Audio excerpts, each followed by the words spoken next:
Naam, waligani fetu wa Feti Media, ni wakati mzuri kabisa huu tunakutana tena hapa mjengoni Feti Media kwa ajili ya kuendelea kuhabarishana, kupeana habari moto moto kutoka huku na kule. Feti Media basi moja kwa moja tunazikusanya hapa, unazikuta iwe ni mdau wa masuala ya michezo, basi ni kwambeni hapa ndo maana pake, burudani kwa ujumla wake, yani vitu kede, lakini bila kusahau siasa. Ndugu zanguni, ndugu yangu, nje ya Tanzania siku hizi bila siasa ni uongo. Siasa zimekuwa nyingi na zimekuwa zikigusa mpaka wananchi kupitia hiyo michezo ya siasa. Kwa hiyo pia tutakuwa kusogezea habari za siasa, lakini pia bila kusahau ile mikasa yetu moto ile ya kusisimua.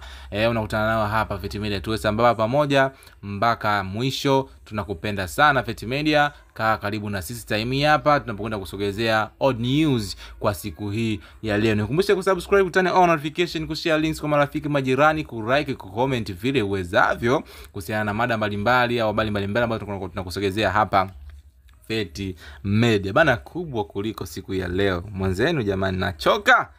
Nachoka kweli kweli.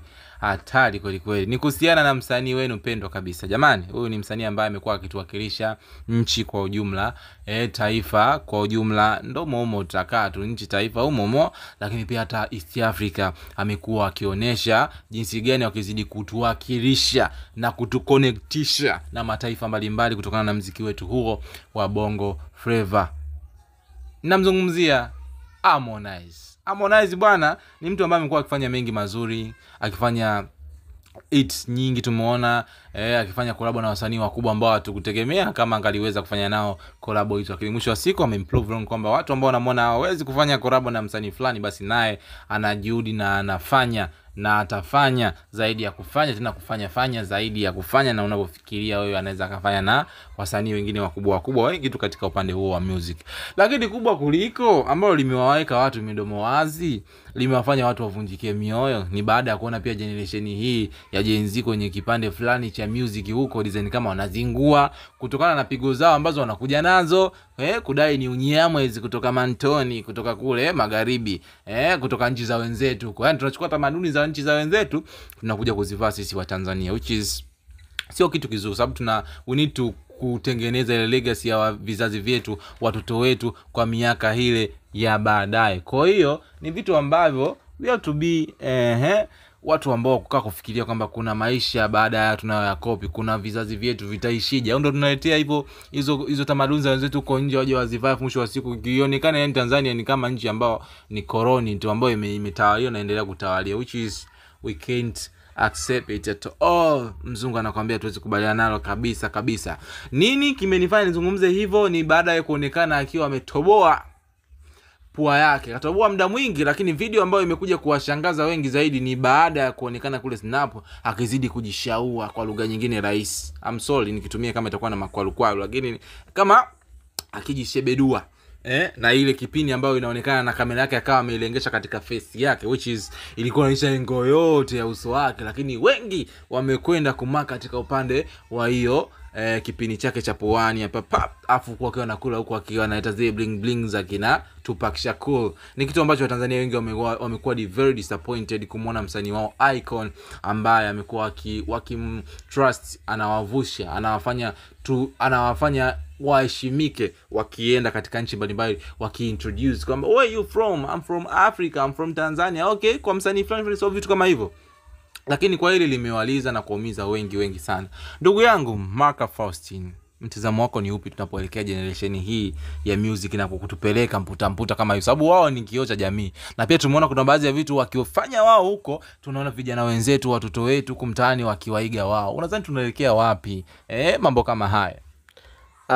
Of course kwa kila ambacho kimeonekana kwa msanii wetu kimaadili inakuwa so vizuri, lakini tukija kwenye upande wa sanaa, unajua sanaa inahitaji designer fulani hivi au design fulani hivi ujiweke ili kidogo uonekane katika upande wa sanaa. Lakini sasa kimaadili of course hairuhusu hata kidogo kwa mwanaume. Maadili zetu sisi Afrika, yani Tanzania in general, naweza nikasema Tanzania kwa sababu tukisema Afrika sasa wenda naye amechukua kwa Afrika wa mfano kama Algeria, uwezo kujua nchi zetu hizi wengi ambao wanakengeuka, paka kuna nchi ambazo zimepitisha sheria za ajabu ajabu. Lakini ukizungumza ni kukengeuka, lakini sio asili yao. Unajua sisi asili ya Afrika ni asili fulani ya kujistiri.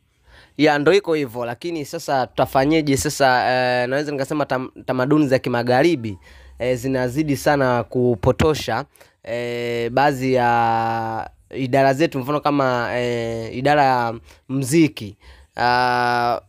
Utamaduni wa nje unakuja zaidi kwa sababu tunatazama, au msanii anatazama video kwanza ya nje, alafu anataka atoe wimbo afu ile video ifanane na yule muhusika wa nje. Sasa jinsi alivyojitengeneza anataka aonekane kama alivyo. Sasa inakuwa sio vizuri, kwa sababu kuna wimbo tena au kuna video fulani hivi ya wimbo wa Harmonize akiwa na binti Angela.